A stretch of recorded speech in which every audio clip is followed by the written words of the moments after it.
ministrados, né, no nosso seminário do sonho ao palácio. Quantos já estão na escada do palácio aqui? Quantos estão na escada? Na escada, pelo menos. Diga, eu estou na escada, pastor. Já você vai adentrar e vai ser honrado pelo Senhor. Amém? Então vamos receber a pastora Marisângela. Amém? Glória a Deus.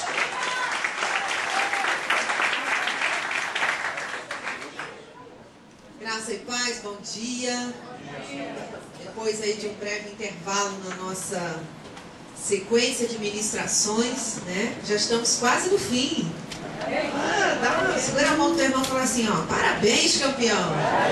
Resistindo até o fim, até chegar no palácio você não desiste. Nessa nossa série, né, de mensagens, nós demos uma parada no último domingo, nossa ceia, e também o pastor fez um culto especial aqui, recebendo, né, os novos membros da igreja, amém? E recebendo aqueles que já estavam conosco, mais oficializando essa recepção dos membros. Então nós temos um intervalo e vamos continuar hoje com o nosso 8º teste. Faltam apenas 2 para nós encerrarmos esta série. Como? O 8º, né? Então, ó, depois desse faltam apenas mais 2, ok? Então nós estamos agora no 8º. Só para lembrar, vamos botar a nossa revisãozinha ali, para quem não está muito situado, só para você lembrar, né? Vamos lá, recapitulando. O primeiro foi o teste do orgulho, como você...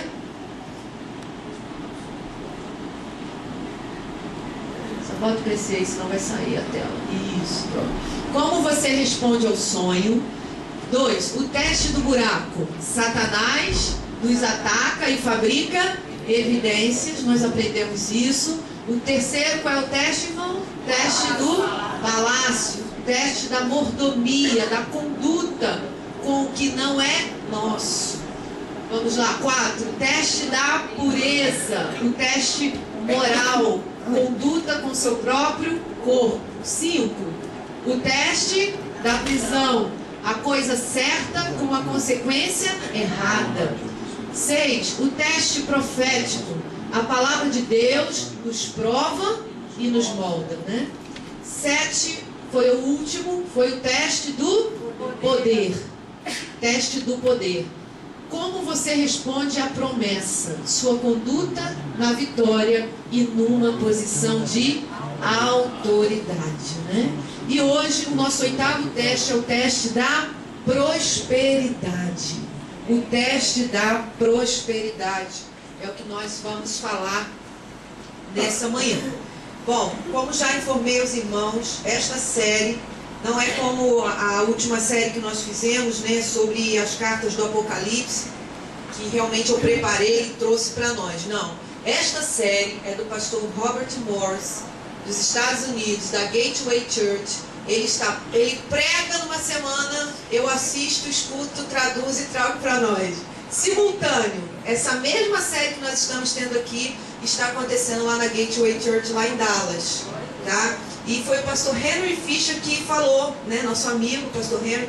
A última vez que ele esteve aqui, ele falou, olha, o pastor Robert, ele é dessa igreja, né? Ele falou, o pastor está pregando uma palavra lá, uma série, olha, você tem que ouvir, você tem que ouvir. Ele falou tanto que já naquela semana eu comecei a ouvir, né?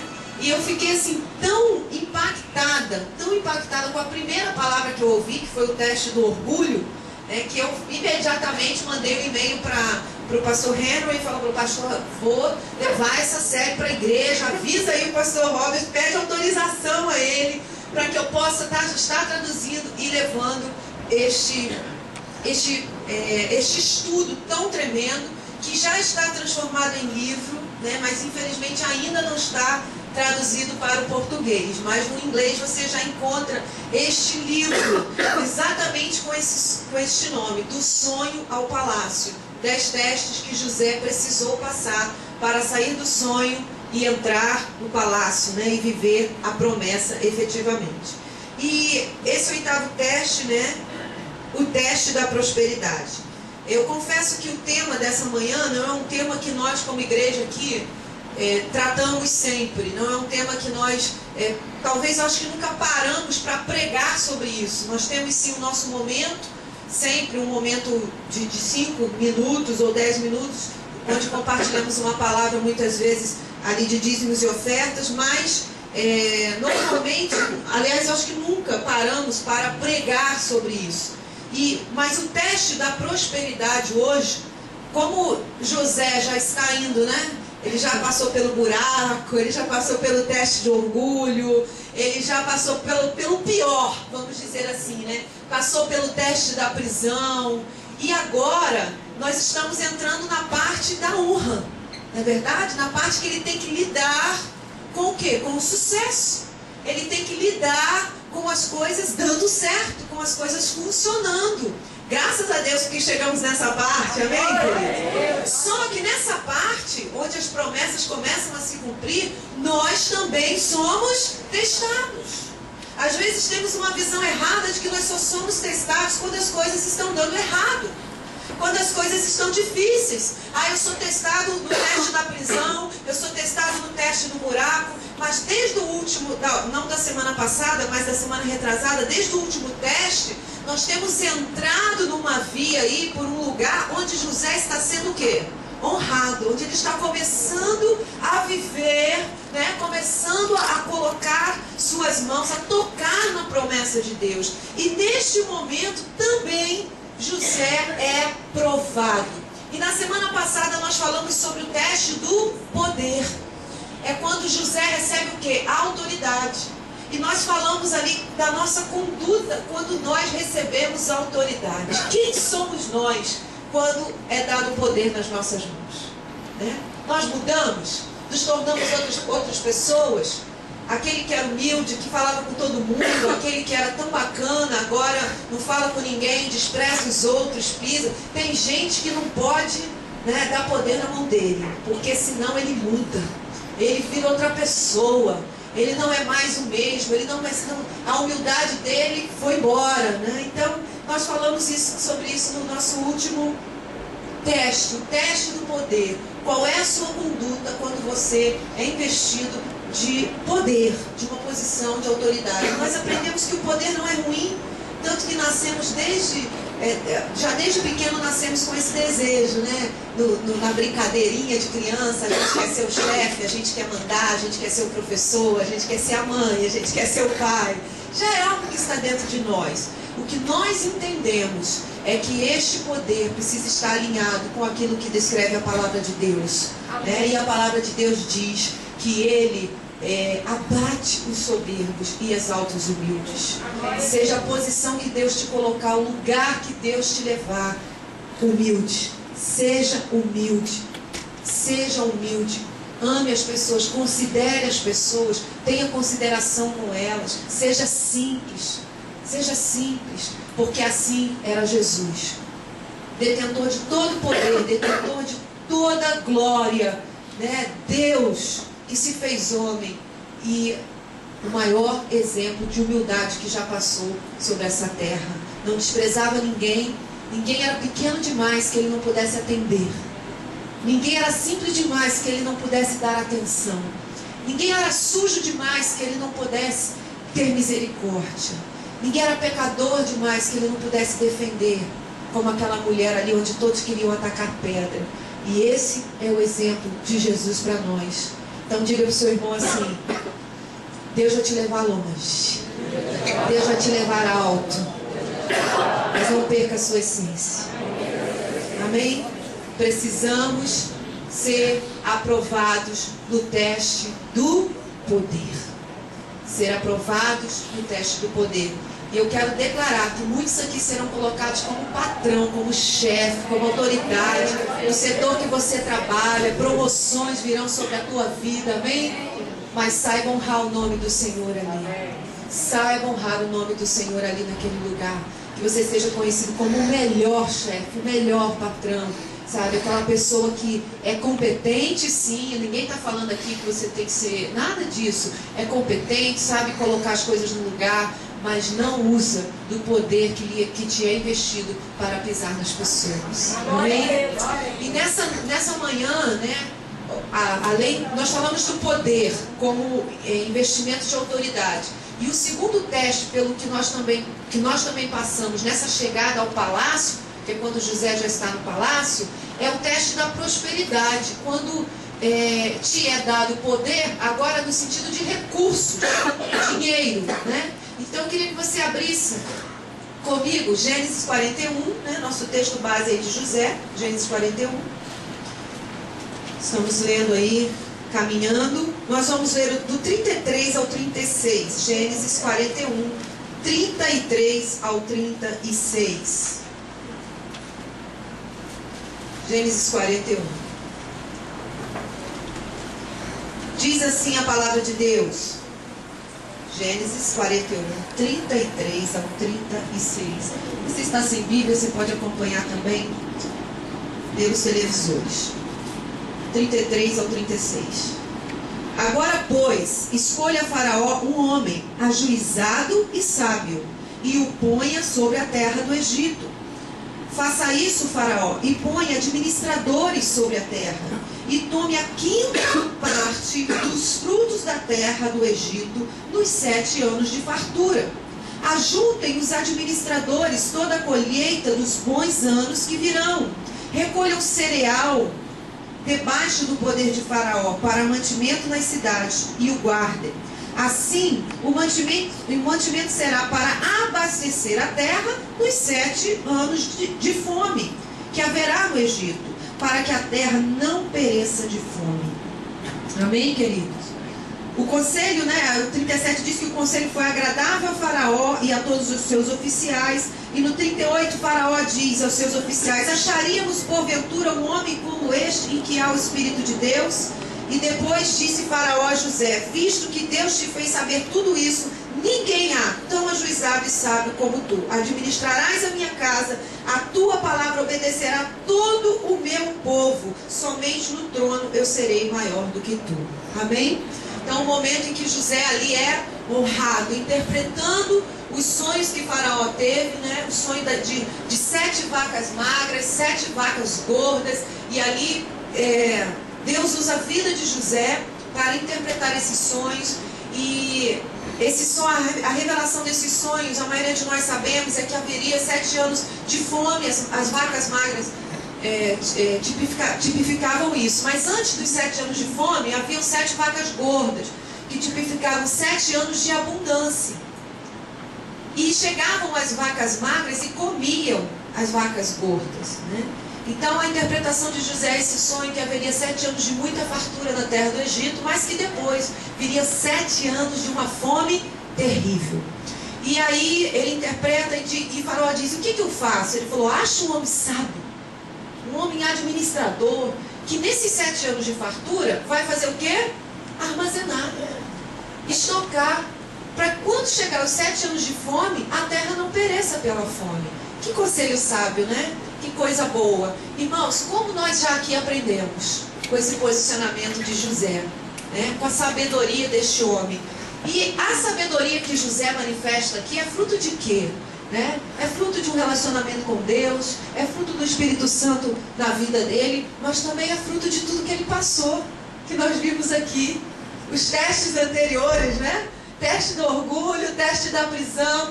Onde que José aprendeu tanto sobre administração, se ele não tivesse passado lá na casa de Potifar primeiro? Se ele não tivesse passado lá pela prisão? Ele foi administrador da prisão, não é verdade? Ele administrou a prisão. Ai, quase que eu caí. Olha só, que mico, filmado e tudo. Eu fui assim, ainda bem que a altura aqui é pequena, hein? Diz que quanto maior o tombo, né? Então, gente, foi bom que alguns acordaram aí, ó, domingo de manhã. Dá glória a Deus aí. Então, lá na prisão, ele aprendeu o quê? Administrar. E às vezes nós somos engraçados, né? A gente quer aprender as coisas no topo. Ah, quando eu estiver no palácio eu vou aprender. Quando eu vou aprender. Não! O que nós vemos na palavra não é isso, é que o Senhor nos prepara para que quando nós cheguemos na promessa, no palácio, a gente já esteja pronto. Amém, queridos? Diga, Deus está me preparando. Diga, Deus está forjando o meu caráter, a minha vida, no meio da luta, no meio da adversidade. Deus está nos preparando. Amém, queridos? Então a gente reclama tanto da luta, da adversidade, mas Deus está nos preparando para que quando você chegue lá, né, no teu momento do teste do poder, no teu momento do teste da prosperidade, você esteja pronto como José estava. Você seja sábio como José foi. Você esteja apto como José estava apto a lidar com esta situação. Amém, queridos? Amém. Tudo que nós passamos é Deus nos preparando para algo maior, para algo melhor. E que o nosso coração possa entender isso, que o nosso coração possa receber de uma forma diferente. Quando tivermos que passar pela prisão e por tantas situações, o Senhor ali está preparando um grande administrador, uma grande administradora de palácios, amém? De promessas que o Senhor vai manifestar na sua vida. Que sabedoria, que direção tremenda deste homem. E aí Faraó disse, um homem? É você. Onde que eu vou achar um homem como você? E ali José é honrado e colocado sobre toda a terra do Egito. Abaixo de Faraó era José. Mas entenda uma coisa. José, neste momento em que recebe um poder agora, não só em forma de autoridade, mas como recurso, porque agora ele ia lidar com recurso, todos os 7 anos de abundância, todo recurso, toda fartura, vamos dizer assim, todo o dinheiro que rolaria nesses 7 anos de abundância, estavam na administração de quem? Na mão de José. Estava ali nas mãos de José. E nesse momento nós também somos provados. Neste momento nós também somos testados. Toda pessoa passa pelo teste da prosperidade. Toda vez que você tem que pagar algo, você é testado. Já pensou nisso? Toda vez que você tem alguma coisa para pagar, você está sendo testado. Você está sendo ali provado com aquilo ali. Toda vez que você recebe, você passa por um teste. Que teste é esse? Se Deus é o número 1 ou não. Olha o teste. Vá comigo para Gênesis 47. Olha a atitude de José, com toda essa abundância e fartura em suas mãos. Gênesis 47, 26. Vamos ver se Deus continua sendo o número 1 na vida de José com toda essa fartura. Gênesis 47, 26. Diz assim, chegou aí, amém? Amém. E José estabeleceu por lei até o dia de hoje que na terra do Egito tirasse Faraó o quinto. Somente a terra dos sacerdotes não ficou sendo de Faraó. Somente a terra dos sacerdotes não ficou sendo de Faraó. Queridos, esse não era o princípio egípcio. Esse princípio de que aquilo que era de sacerdócio não se tocava, né? Não podia perder, era de Deus, não podia ser tocado. Se era do sacerdócio, era de Deus e não era tocado. Esse princípio é um princípio do povo de Israel. Não tinha nada a ver com o Egito. Não era um princípio egípcio, era um princípio hebraico, um princípio estabelecido por Deus para o seu povo. Aquilo que era dos sacerdotes não era tocado, aquilo que era de Deus não podia ser tocado. E aí José, quando é colocado no Egito, numa posição de autoridade, com poder, dinheiro na sua mão, ele continua fiel ao princípio de Deus. Amém. Ele mesmo no Egito, ele continua fiel, sem tocar naquilo que é do Senhor. Glória a Deus. Ele não quer saber o que Faraó pensa, como é que funciona no Egito. Se o controle aqui é meu, se sou eu que determino, a terra dos sacerdotes não será tocada, porque ela pertence ao Senhor. Todo o Egito tinha que pagar o quinto. A terra dos sacerdotes pertence ao Senhor. Mesmo sabendo que vinha 7 anos de vacas magras, mesmo sabendo que viriam dias difíceis, é do Senhor, não toco. É de Deus, não vou tocar. Então, neste momento em que o poder vem nas nossas mãos, através de não só de posicionamento de autoridade, mas de recursos, nós somos testados, somos provados. Se Deus continua sendo o número 1 ou não. Quem você vai honrar primeiro quando você recebe o seu pagamento? Se você não vencer nessa área, não vai conseguir colocar em ordem o restante. Quando Deus é o número 1, todas as outras coisas se alinham. Queridos, talvez você esteja aqui pensando, pastor, você está falando de dízimo? Estou. Nós vamos falar também hoje sobre dízimo. Talvez você esteja dizendo, mas pastor, eu não tenho condições de dizimar, não posso arcar com isso. Eu quero te dizer, você nunca terá condições enquanto não fizer. Porque é o fazer que remove a maldição, que traz a bênção e te capacita a permanecer. Entende? Todo mundo diz que eu não tenho condições. Não tem condições porque não faz. Porque é o fazer, é o dizimar, que remove a maldição segundo a palavra, né? Remove essa maldição. E aí a bênção, com a bênção do Senhor sobre a tua vida, você é capacitado a fazer. Cada membro, né? Talvez você... A Bíblia diz, vamos ler Malaquias 3, é um dos nossos textos também. Malaquias 3. Malaquias 3. 8 a 11. Texto muito conhecido de todos nós, né? Como diz o outro, só para lembrar. Malaquias 3, de 8 a 11. Roubará o homem a Deus? Todavia, você já chegou aí, amém? Malaquias, último livro do Velho Testamento. 3, 8 a 11. Importante você ler. Vamos lá? Roubará o homem a Deus? Todavia, vós me roubais e dizeis, em que te roubamos? Qual é a resposta, irmãos? Nos dízimos e nas ofertas. Com maldição sois amaldiçoados, porque a mim me roubais, vós a nação toda. Versículo 10. Trazei todos os dízimos à casa do tesouro, para que haja mantimento na minha casa. E provai-me nisto, diz o Senhor dos Exércitos, se eu não vos abrir as janelas do céu e não derramar sobre vós bênção sem medida. Por vossa causa repreenderei o devorador, para que não vos consuma o fruto da terra. A vossa vide no campo não será estéril, diz o Senhor dos Exércitos. Querido, essa palavra diz que o dízimo repreende a maldição. Então, até que você coloque em prática isso na sua vida, a nossa vida financeira, a nossa vida fica debaixo de uma maldição.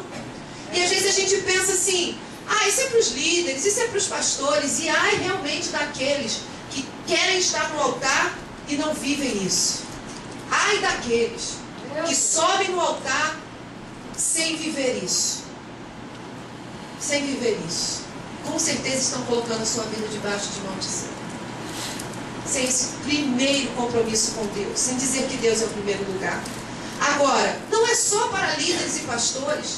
É para todo aquele que serve o Senhor, que conhece o Senhor como Senhor e Salvador da sua vida. Colocar Deus em primeiro lugar. Quando nos enchemos de argumento contra o dízimo, revelamos o nosso coração. Porque o dízimo é um teste. Quando estamos cheios de argumento, né? E são vários argumentos, e até alguns pastores dizem, porque é Velho Testamento, Novo Testamento, né? Mas foi no Novo Testamento, debaixo da graça, que Ananias e Safira morreram. Caíram fulminados, não é verdade? Então, talvez, até o pastor Robert ministrando essa mensagem, ele falou assim, Irmãos, eu já falei para Deus, por que o último livro da Bíblia tu coloca essa palavra? Por que tu não colocou no próximo capítulo ali em Mateus? Ficaria tudo mais fácil, né, para nós como pastores. E ele disse que Deus falou assim para mim, pois é, justamente por isso, porque é um teste. Porque é um teste. Seria muito fácil. Estaria ali, muito claro, o Novo Testamento, e aí a pessoa, não tem jeito.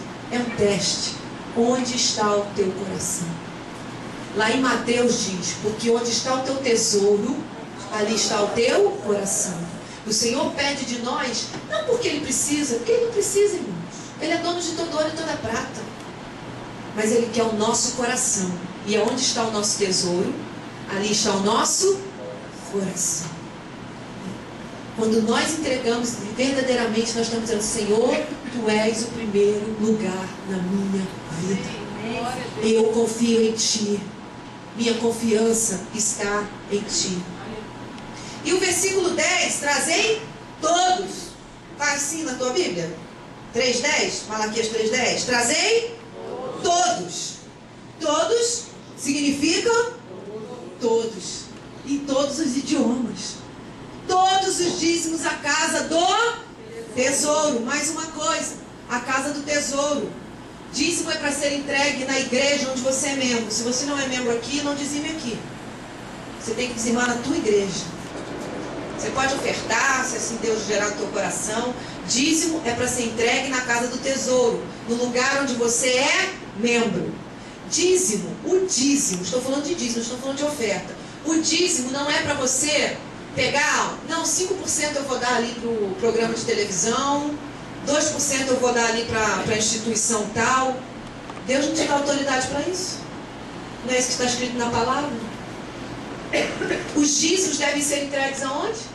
Na casa do tesouro, na igreja onde você é membro. Essa administração precisa estar como igreja. Lá em Hebreus diz assim, porque aqui são homens que o recebem, mas no céu, o vosso Pai que recebe. Então há isso, o sacerdote, Abraão entrega ao sacerdote Melquisedeque e recebe o que? A bênção sobre a sua vida. Então toda a Bíblia nos ensina isso. Ah, mas eu queria ajudar o programa tal. Isso é oferta. Oferte lá. Pegue a sua oferta e oferte lá. Não pegue o que é de Deus para fazer o que você quer fazer. Pegue a sua oferta onde você quiser, seja livre. Agora o dízimo é para ser entregue na casa do tesouro, segundo a palavra. Todos os dízimos, diz o Senhor, e provai-me nisso, para que haja mantimento na minha casa. Deve ser entregue para que haja mantimento na minha casa. É por causa do seu dízimo que há tanto alimento espiritual da comunidade evangélica da Zona Norte. Amém, querido? Para que haja alimento na minha casa. Querido, muito mais do que nós temos assistência social, cesta básica, muito mais do que a igreja faz, né? Enviamos a oferta lá para missões da América Latina, o PEP, que nós ajudamos, e glória a Deus pela nossa oferta, que foi bênção nos PEPs, amém? Nossa oferta da semana passada, enviamos R$1.500 para os PEPs, e foi como uma chuva no meio do deserto, no momento que eles estavam precisando muito, e Deus é poderoso e abençoou através das nossas vidas, amém? Agora, muito mais do que isso, muito mais do que aquilo que fazemos naturalmente, há alimento espiritual.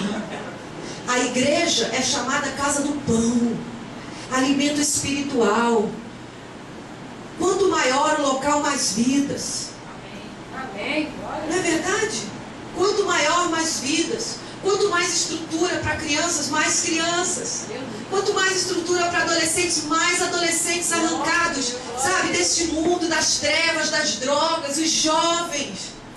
A igreja é casa de pão, é casa de alimento. Amém, queridos? E o Senhor está dizendo que por causa da nossa fidelidade, não faltaria alimento na sua casa, em nome de Jesus. Amém? Quando eu digo, irmãos, pastor, essa palavra não é tua. Se eu não concordasse com o que o pastor Robert ensinou aqui, não estaria trazendo. É o que eu acredito, uma palavra de sabedoria equilibrada, amém? Equilibrada, uma bênção. Quando eu digo que estamos debaixo de maldição se não dizimarmos, né? Quando eu digo não, né? Quando a Bíblia diz, né? Nós não estamos dizendo que Deus amaldiçoa você. É bom entender isso, porque se eu não dizimo, eu estou debaixo de maldição. Mas Deus me amaldiçoa porque eu não devo dízimo? Que Deus é esse? Então, você vai confrontar aí a palavra. Não, irmãos. Deus jamais, Deus só te abençoa, amém? Deus tem prazer na prosperidade dos seus servos. Deus é um Deus de bênção. A Bíblia diz que a bênção do Senhor não acrescenta dores. Está lá em Salmos. Então não é Deus que amaldiçoa você. Nós vivemos num mundo de maldição. A verdade é essa. Nós vivemos num mundo de maldição. Diz a palavra que este mundo jaz no maligno. E o que Deus está dizendo é que Ele quer nos redimir. Ele quer nos proteger dessa maldição. É como se nós vivêssemos num mundo com uma tempestade de maldição realmente caindo sobre a nossa cabeça. E cada princípio de Deus que nós cumprimos são como guarda-chuvas espirituais que o Senhor vai nos concedendo. E nós vamos abrindo esses guarda-chuvas para que essas chuvas de maldição não caiam sobre a nossa cabeça. Amém, queridos? Amém. Sejam desviadas de nós. Então não é Deus, é o mundo. Este mundo é um mundo de maldição. É um mundo que jaz no maligno. Se não fosse assim, não estaríamos ouvindo tantas coisas como escutamos, tantas tragédias, tantas guerras, tantas coisas que nós ouvimos e às vezes falamos, meu Deus, Senhor. Não, não, Senhor, não. Este mundo jaz no maligno. Jaz no maligno. Então, nós vamos ao nosso ponto 1 dessa manhã, sobre os princípios de Deus, sobre prosperidade. O primogênito deve ser sacrificado ou redimido. Abre a sua Bíblia em Êxodo. Vamos entender um pouquinho como isso é colocado na palavra de Deus. Alguns princípios. Êxodo 13. Primeiro nós vamos ler o versículo 1. Êxodo 13, 1. Este é o primeiro princípio. O primogênito deve ser sacrificado ou redimido. Vamos entender isso nessa manhã. Êxodo 13, versículo 1. Disse o Senhor a Moisés: consagra-me todo primogênito. Já chegou aí, amém? Amém. Consagra-me todo o primogênito. Todo que abre a madre da sua mãe entre os filhos de Israel, assim de homens como de animais, é meu. É meu. Vamos ler o versículo 12 e 13. 12 e 13 do mesmo capítulo. Apartarás para o Senhor todo que abrir a madre, todo primogênito dos animais que tiveres. Os machos serão do Senhor. Porém, todo primogênito da jumenta resgatarás com cordeiro. Se não resgatares, será desnucado. Mas todo primogênito do homem entre teus filhos resgatarás. Então, entra aqui na palavra, né, Deus dando direções para o povo de Israel, como funcionariam as coisas, como eles se portariam como povo de Deus. Ele estabelece o princípio do primogênito. O princípio do primogênito é o seguinte: o primogênito deve ser sacrificado ou redimido.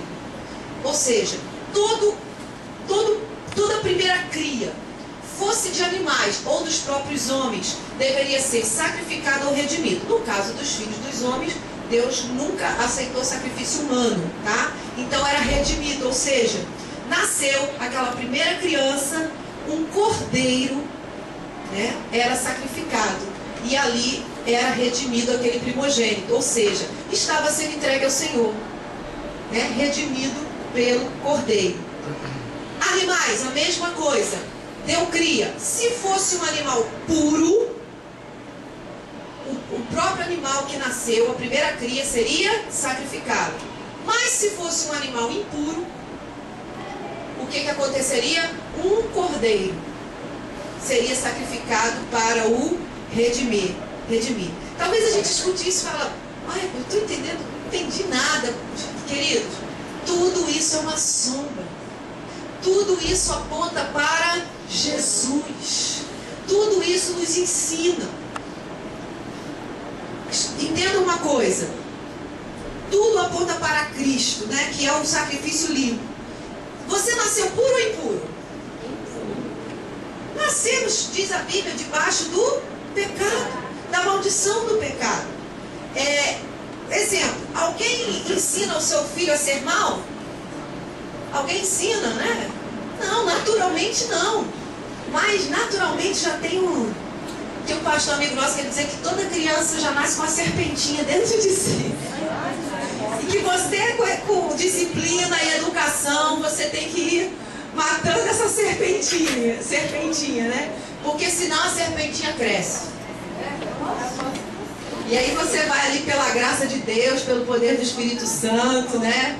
Pela disciplina, pelo amor, por tudo aquilo que o Senhor nos ensina, você vai o quê?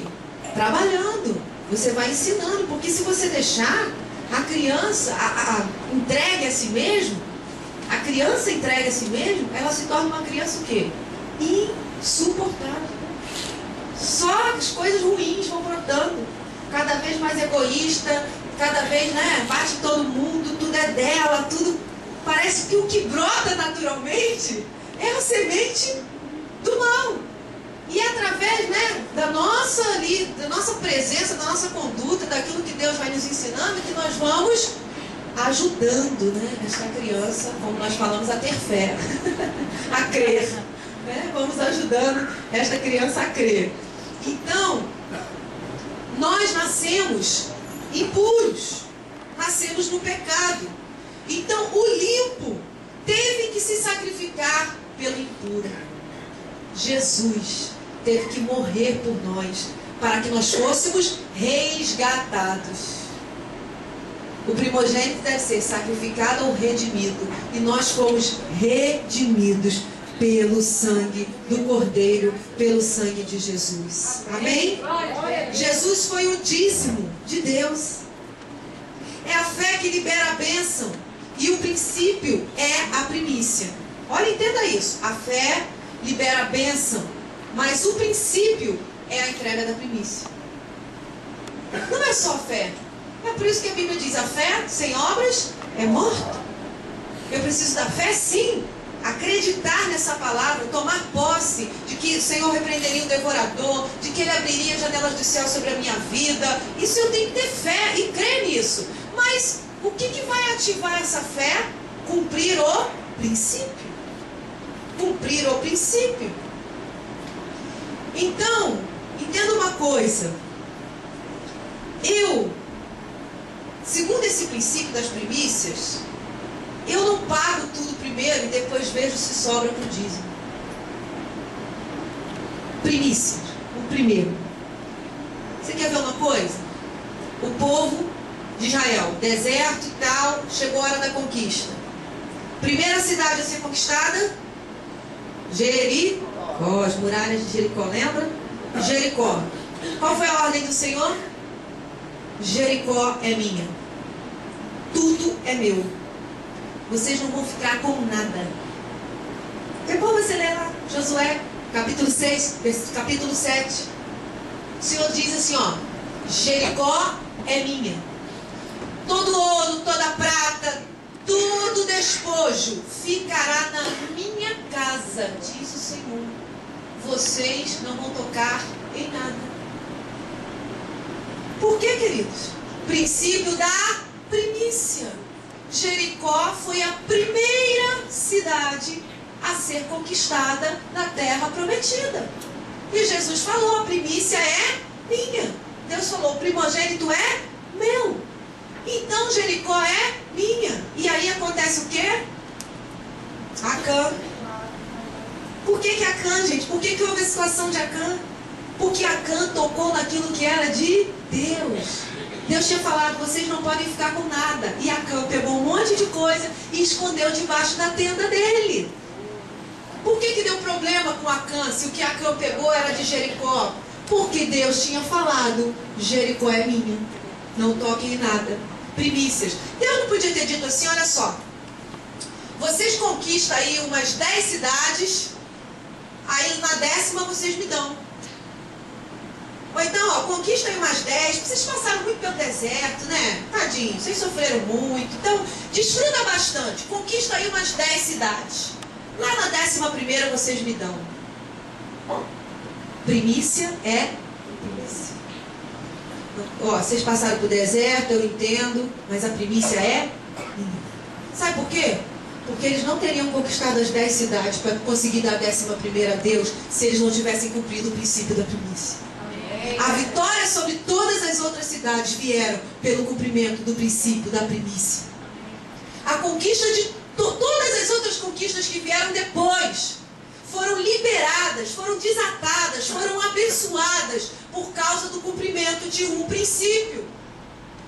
Naquela entrega de Jericó, a maldição foi removida. As janelas dos céus foram abertas. E o Senhor pôde então repreender o devorador. Então Israel pôde ter vitórias.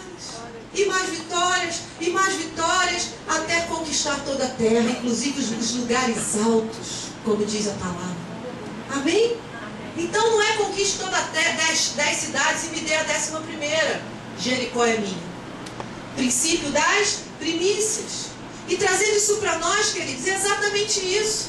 Eu não pago tudo que eu tenho para pagar para ver, Senhor, depois que eu pagar a Light, a conta da SEG, depois que eu pagar a Telemar, né? Depois do Extra, depois do... Primeiro, o Senhor. Princípio das primícias. E diz a palavra que todo o restante é redimido pela bênção. Amém, queridos? Glória a Deus. Vamos ver aqui onde estamos. Eu não pago contas e dízimo. O dízimo vem primeiro. Deus não esperou nossa resposta, nossa mudança para enviar Jesus. Ah, isso é tão lindo. Ele o enviou, sendo nós ainda pecadores. Nós temos essa coisa de esperar acontecer para fazer, né? Olha o exemplo de Deus. Sendo nós ainda pecadores. Vim para os meus e os meus não me receberam. Ainda assim, Deus envia Jesus. Deus entrega. É tão importante entender isso. Tanta gente pensa negativamente a respeito do dízimo. Mas quando você pensa negativamente, você está pensando assim sobre Jesus, que foi a entrega de Deus. Ele é o primogênito. Ele é o primogênito que foi entregue, que foi sacrificado para redimir o que era impuro. Ele é o primogênito de muitos irmãos, diz a palavra. Ele era puro e todos os impuros foram limpos por causa dele, de seu sacrifício. Quantos podem dizer amém? Amém. É por isso que a Bíblia diz que se forem santas as primícias, todo o resto o será. Será redimido. 90% com a bênção de Deus é muito mais do que 100% com a maldição. 2. Os primeiros frutos devem ser ofertados. Primeiro princípio, princípio dos primogênitos, das primícias, né? do nascimento, os primogênitos. Primeiro princípio, primogênitos. Segundo, os primeiros frutos devem ser ofertados. Êxodo 23, 19. Êxodo 23, 19. Como disse o pastor Márcio, né? Essa não é uma palavra que você dê glória a Deus, aleluia, né? De 3 cambalhotas, mas nós precisamos aprender, amém, irmãos? E quem é membro nessa igreja que sabe, talvez nós nunca tenhamos parado para trazer uma palavra como essa, mas é tão importante aprender, porque diz a palavra em Oséias: o meu povo erra, porque lhe falta conhecimento, e nós precisamos conhecer a palavra. Prometo que à noite o pastor Márcio vai pregar uma palavra, né? Vai. É isso, claro. Somos um. Você vai dar glória a Deus, vai dar 3 cambalhotas, vai pular. Amém? Mas se eu te trouxe aqui essa manhã, vai dando glória aí, meu irmão. Ó, eu não escolho, está na sequência o teste. Eu só ouço e, Senhor, isso aqui é fogo, hein? Então vambora. Vamos lá. 2. Os primeiros frutos devem ser ofertados. Êxodo 23, o versículo 19. As primícias dos frutos da tua terra trarás à casa do Senhor teu Deus. Né? Depois tem o negócio do cabrito ali, mas que já é outro princípio. Mas nós estamos nesse primeiro aí. As primícias dos frutos da tua terra trarás à casa do Senhor teu Deus. Preste atenção, quando se fala de primícia, de dízimo, não se usa a palavra dar. Você já reparou? Nenhum momento se usa a palavra dar. Lá em Malaquias que nós lemos, também usou a mesma palavra. Trazei todos os dízimos à casa do tesouro. Malaquias 3:10, né? Para que haja mantimento na minha casa. Qual é a palavra? Trazer. Traga. Olha aqui de novo. As primícias do fruto da tua terra trarás. Quando se fala de dízimos, não se usa a palavra dar. Sabe por quê? É a palavra trazer. Muito simples, porque não é seu. Você só dá aquilo que é seu. Amém? Então você não dá, você traz. Você traz. Você dá aquilo que é seu. Agora você traz. Agora a Bíblia fala muito sobre dar, né? Sobre dar generosamente. Aquele que dá, mais lhe será acrescentado. Então, tirando o dízimo, tudo aquilo que você oferta, você está dando. E é um poder tremendo. A promessa é sobre o dar. Diferente da dizimar. Porque dizimar não é seu. Você está trazendo.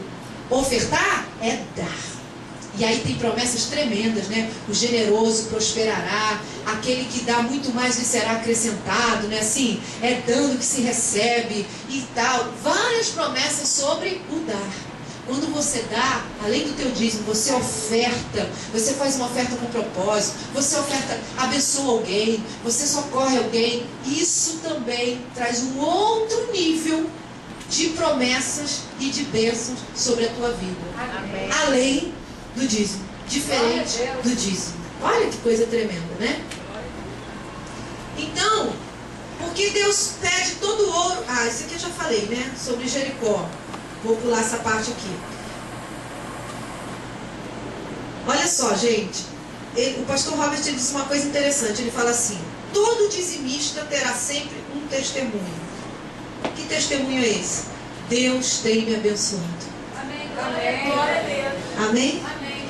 Mas ele também fala assim: todos os que não dizimam dão o mesmo testemunho. Sabe qual é? Eu não posso dar o dízimo. Os que dizimam têm testemunho, Deus tem me abençoado. E os que não dizimam têm um testemunho, eu não posso dar o dízimo. Porque como nós falamos no início, não podemos e não vamos poder até que comecemos a fazer. Porque é isso que vai repreender toda maldição. E se você está nos visitando, né, realmente não se prega sobre isso aqui. Os membros sabem que é até raríssimo uma palavra como essa. Mas a única razão para estar ensinando isso, queridos, é para o nosso bem, amém? Amém. Para o nosso crescimento. Chega de pessoas perdendo família, casamento, filhos, emprego. Por quê? Porque o devorador está devorando tudo. Porque o devorador não é repreendido. Deus diz: se você trouxer o seu dízimo à casa do tesouro, eu, o Senhor, repreenderei o devorador. E se a gente pensar, né, ali em Gênesis, por que Deus aceitou a oferta de Abel e não aceitou a oferta de Caim? Quando você entende esse princípio que nós estamos falando agora, o princípio dos primeiros frutos, os primeiros frutos devem ser ofertados. Você entende exatamente por que Deus aceitou a oferta de Abel e rejeitou a oferta de Caim. Que diz lá em Gênesis que Deus rejeitou a oferta de Caim, Caim ficou irado. Mas se você entender o princípio, você vai entender por quê. Diz a Bíblia, né, lá isso está em Gênesis capítulo 4, do versículo 3 ao versículo 5, Diz a Bíblia que Abel trouxe para o Senhor 2 primeiros frutos. Vou ler para você, já que a gente está tão pertinho. Estamos aqui em Êxodo. Gênesis capítulo 4. Nem sei se eu botei esse texto aí não, né? Não, é porque era só uma citação realmente. A gente lê, 3 ao 5. 4, 3 ao 5. Aconteceu que no fim de uns tempos, tá? No fim de uns tempos, trouxe Caim do fruto da terra uma oferta ao Senhor. Abel, por sua vez, trouxe das primícias do seu rebanho e da gordura deste. Agradou-se o Senhor de Abel e da sua oferta, ao passo que de Caim da sua oferta não se agradou. Irou-se, pois, sobremaneira Caim e descaiu do semblante. Então, queridos, é muito claro aqui o que aconteceu, né? Abel traz o quê? O primogênito. O princípio do primogênito que nós vimos no 1 ali. Ele traz o primogênito, o macho melhor, e oferta ao Senhor.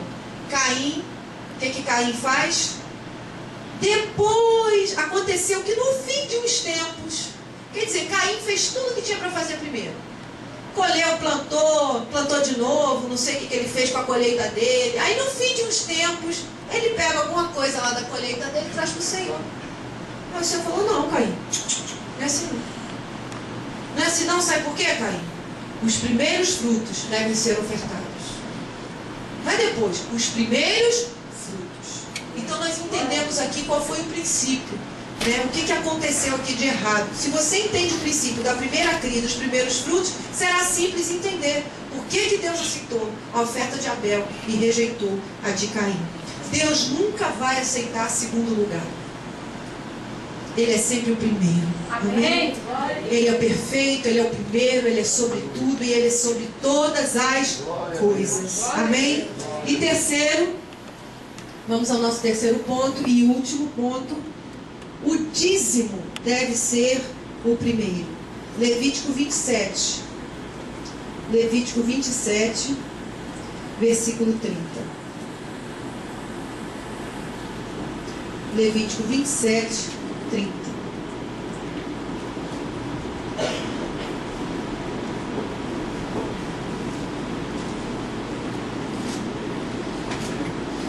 Vamos ler? Diz assim: também todas as dízimas da terra, todas as dízimas da terra, tanto do grão do campo, como do fruto das árvores, são do Senhor.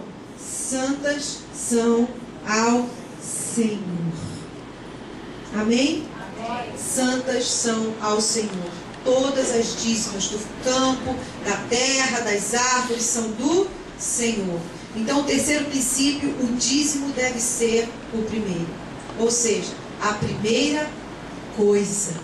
A primeira coisa. Eu não estou dizendo, querido, isso aqui estabelecendo um legalismo, né? Tipo, eu recebi, peguei meu dízimo, eu não tenho nada em casa, mas eu não vou no mercado enquanto não entregar meu dízimo, porque tem que ser o primeiro. Não. Escuta uma coisa. Determinar que Deus é o primeiro está no nosso coração, amém? Se você já separou, está separado ali, porque tem gente que às vezes fica tão doido também que não tem nada em casa. Não, não podemos fazer compra enquanto não entregar o dízimo, senão o extra vai ser o primeiro na nossa vida. Não, irmão, não é legalismo, amém? Isso fala de coração. Onde está o teu tesouro, ali está o teu coração. Isso fala do nosso coração, né? Recebeu, separou. Eu ganhei, no meu aniversário eu ganhei 2 carteiras de presente, né? Uma mais lindinha que a outra. Aí fiquei olhando e falei, ai que linda, qual que eu uso? Mulher assim, né?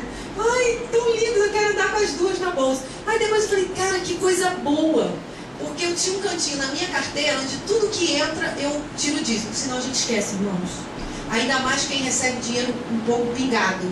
Como eu trabalho com vendas, né? Então, vendi, entrou. Então, né? Estou falando dos livros, né? Que eu não trabalho com isso. Eu sou, você é professora, você trabalha com venda, o que você faz?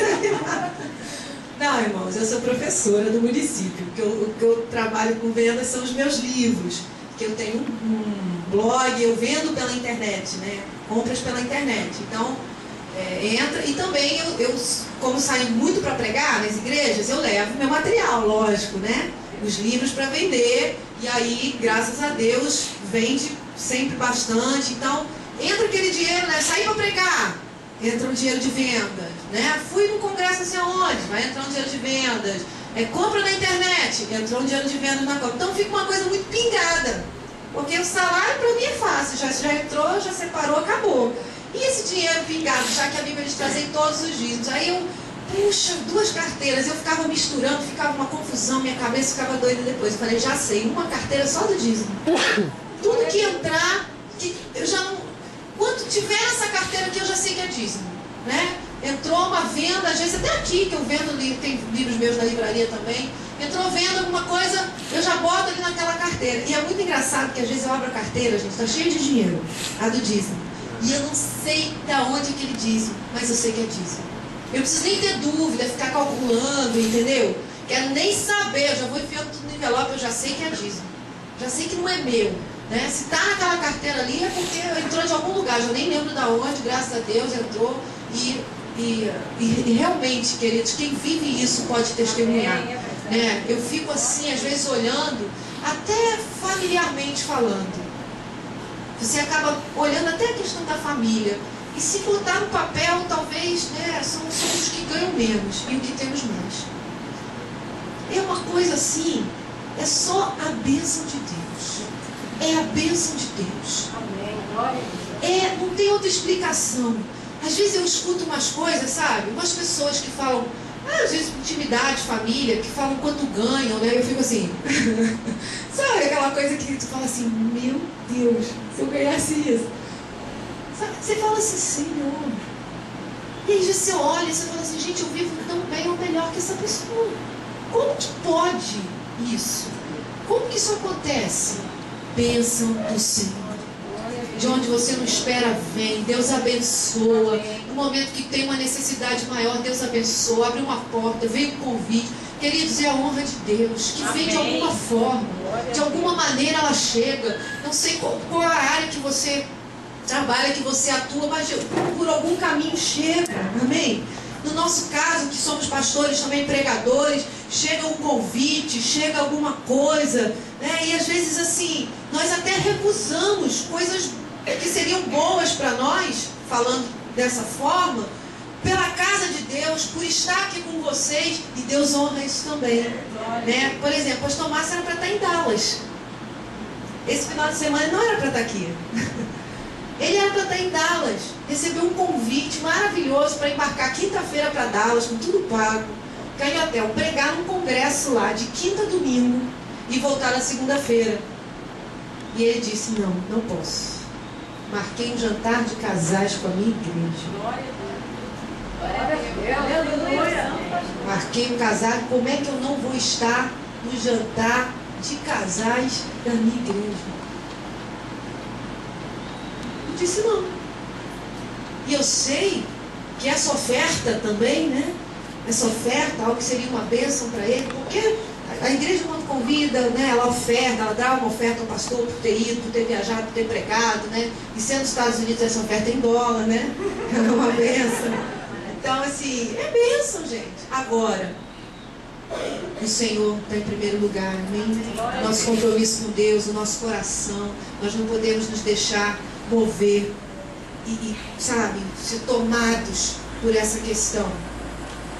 E como pastores da igreja, temos que te dizer algo. Posso dizer, irmãos? Vocês não vão ficar tristes?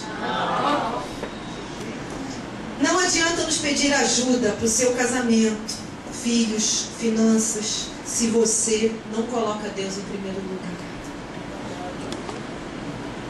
Nós não vamos poder te ajudar no resto, se você não cumprir o primeiro princípio. Amém. Glória a Deus. Coloque Deus em primeiro lugar e Ele vai cuidar do resto. Eu sempre falei isso para Deus, né? Desde que Deus estava compartilhando isso na quarta-feira, com 14 anos eu considero aquele momento que eu recebi um chamado de Deus na minha vida, né, para servir o Senhor. E desde 14 anos que eu sou rato de igreja, sabe, gente?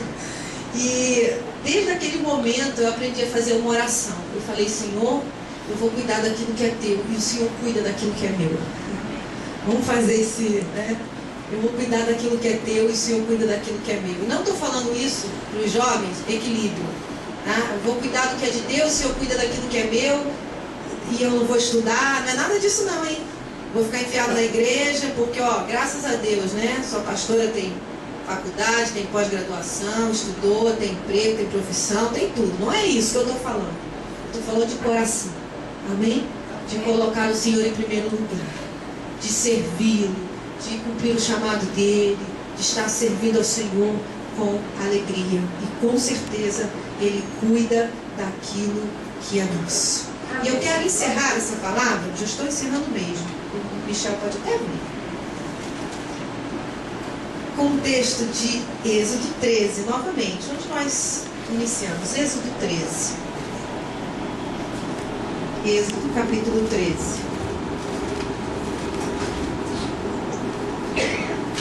Êxodo 13. 14 e 15. Nós já tínhamos lido até o 13, 12 e 13, né? Nós lemos sobre o princípio aí do primogênito. Você já chegou, amém? Amém.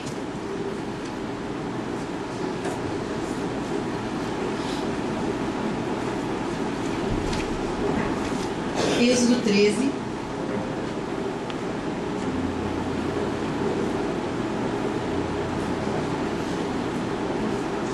Versículo 12, 13, 14 e 15.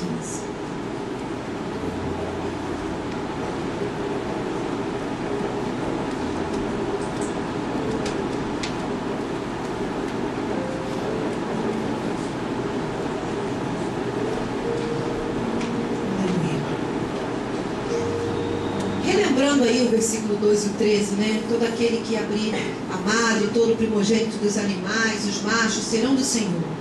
Porém, todo primogênito da jumenta resgatarás com cordeiro, se não resgatares será desnucado, mas todo primogênito do homem entre teus filhos resgatarás. Então, agora, versículo 14 e 15. Quando teu filho, irmãos, escutem isso. Quando teu filho amanhã te perguntar: o que é isso?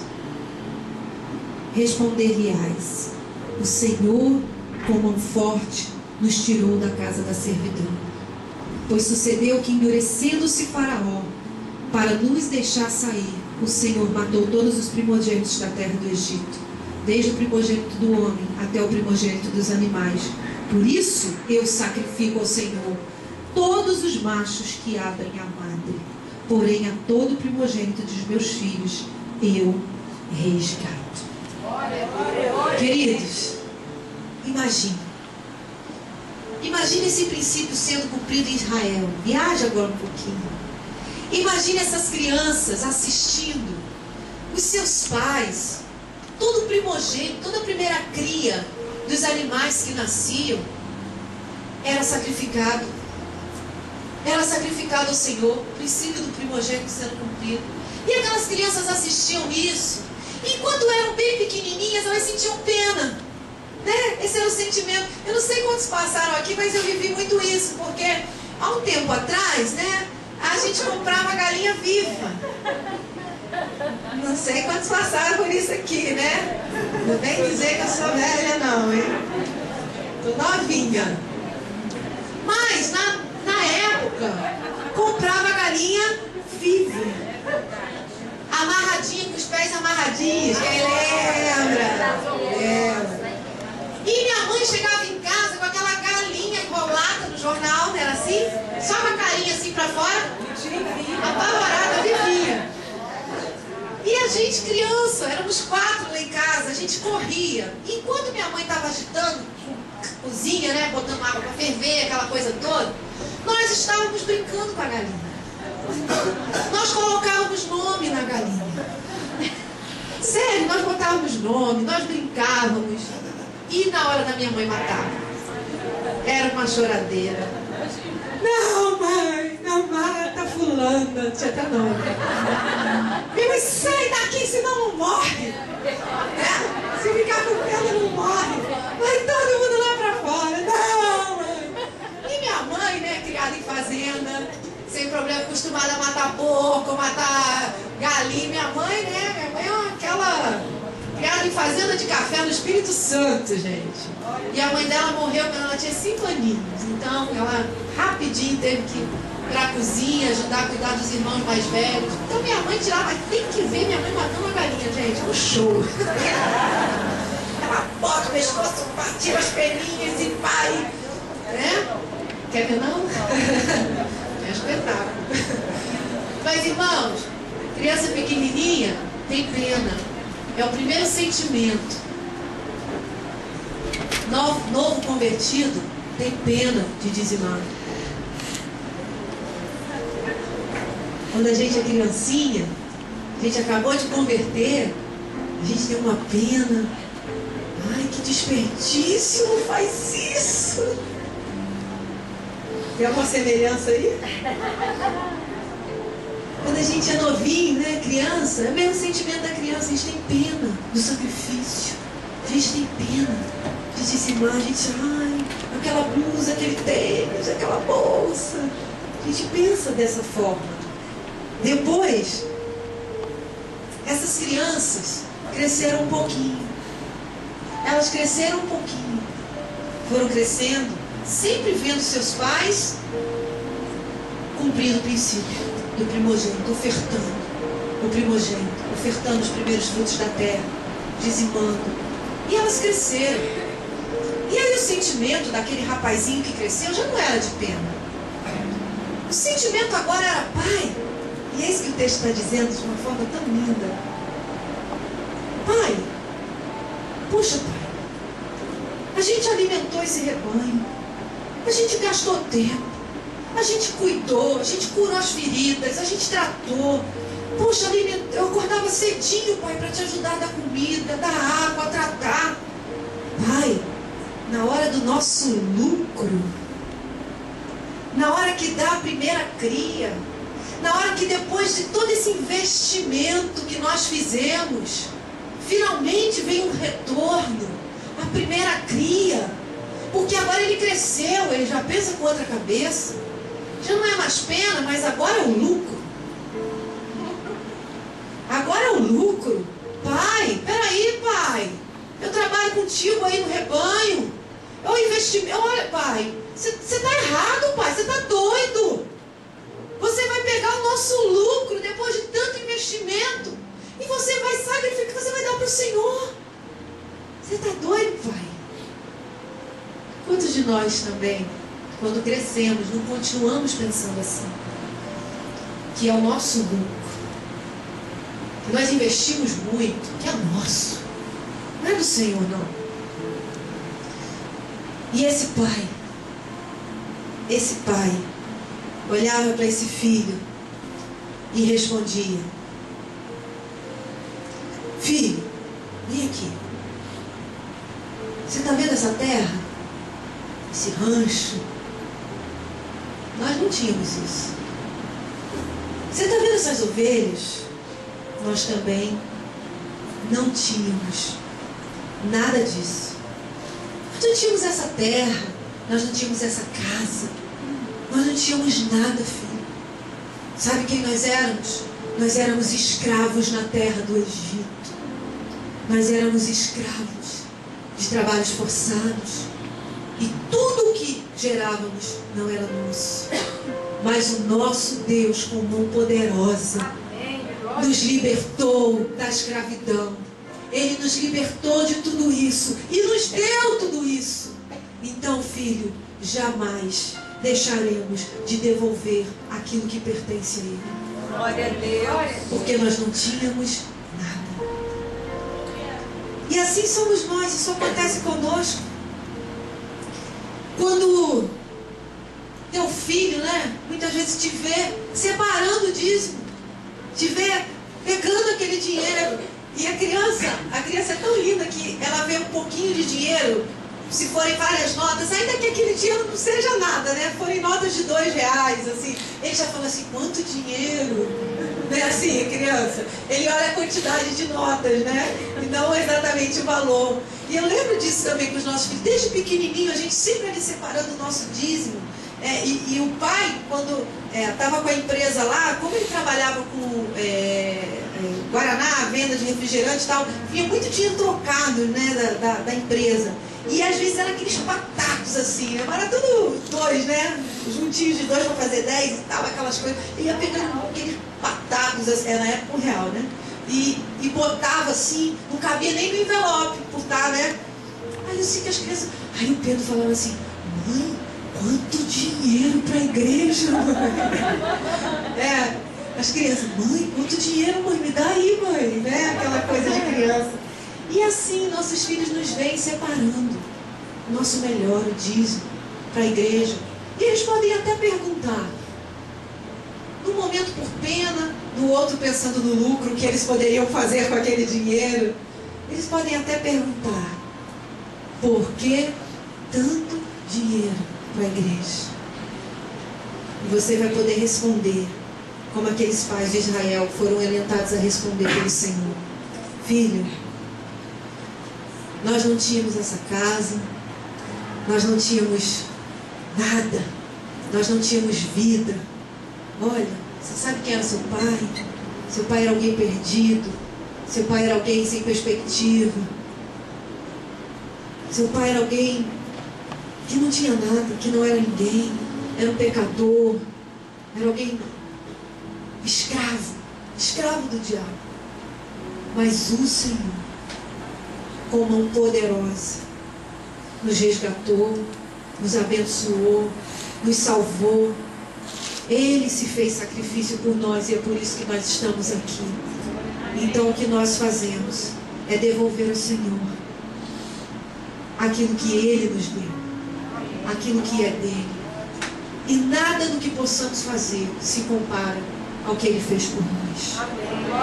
Porque nós éramos escravos no Egito e Ele nos libertou. Amém, queridos? Ele nos resgatou. Por isso, tanta alegria. Não em dar, também em dar. Em trazer e em dar aquilo que é do Senhor. Amém? Que você receba essa palavra no seu coração. Que o Senhor te abençoe. Amém? Que Deus possa cuidar de nós, de cada um de nós, porque esse é um desafio para cada um de nós. Cada um de nós. Cada um de nós. Isso é o teste, literalmente. E se você não conseguir lidar com o seu dinheiro, você não vai conseguir lidar com o seu futuro. Você não cumprirá o que Deus tem para você, se você não passar esse teste. Como nós sempre falamos aqui, nenhuma palavra que é pregada, que é ensinada, que é trazida, né, a este púlpito, ela tem a intenção de provocar no teu coração culpa, acusação. De jeito nenhum, de jeito nenhum. A palavra do Senhor é aquele amor que nos liberta, que nos constrange, que nos abençoa. Amém? Ela vem para nos ensinar. Graças a Deus está escrito na palavra que o Senhor não leva em conta o tempo da nossa ignorância. Amém? O Senhor tem misericórdia de nós e aí Ele vai nos ensinando. Vai nos ensinando. Vai nos curando e nos restaurando para a glória do Seu nome. Aleluia. Glória a Deus. Qual é a canção?